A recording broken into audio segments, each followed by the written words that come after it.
C'est un réel plaisir de retrouver à nouveau le maire qui ne ménage aucun effort à chaque fois qu'on le sollicite venir répondre à notre invitation, en tout cas cette rencontre, qui est une rencontre de contact et de partage d'informations, également d'identification des besoins, parce que nous voulons asseoir une coalition qui va porter focus sur la mise en œuvre des recommandations de l'examen périodique universel.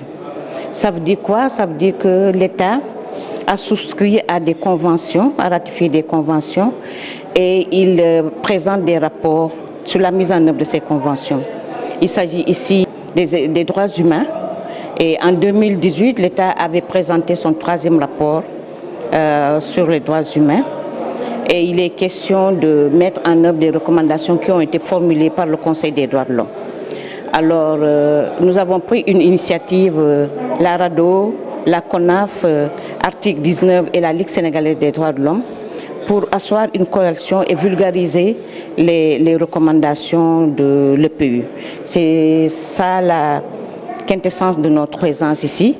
Et nous avons voulu rencontrer, outre le gouverneur, l'IA, le préfet, nous avons voulu rencontrer les collectivités locales pour voir dans quelle mesure on peut nouer une collaboration pour mettre en œuvre, dans le cadre de la planification de leurs activités, ces recommandations.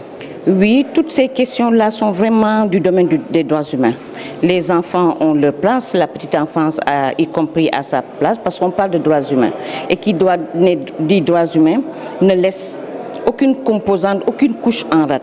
Que ce soit les personnes handicapées, que ce soit la petite enfance, que ce soit les personnes âgées, que ce soit les détenus, y compris toutes les autres catégories sont prises en compte, soit dans les domaines économiques, dans les domaines sociaux, parce qu'il y a la question de la santé, la question de l'éducation, mais également il s'agit des compétences transférées.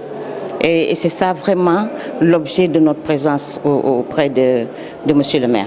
Alors j'ai profité de cette occasion parce que le maire en même temps est parlementaire et parmi une des recommandations il y a toujours l'adoption du Code de l'enfant et c'était aussi une interpellation et un plaidoyer pour que le Code soit adopté. En ce moment, le Code a été déposé en 2018 au niveau du secrétariat général à la présidence.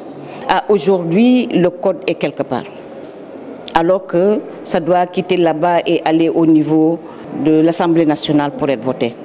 Nous attendons, nous continuons à faire le plaidoyer pour que ce code soit adopté au profit des enfants, parce qu'également il s'agit de leurs droits.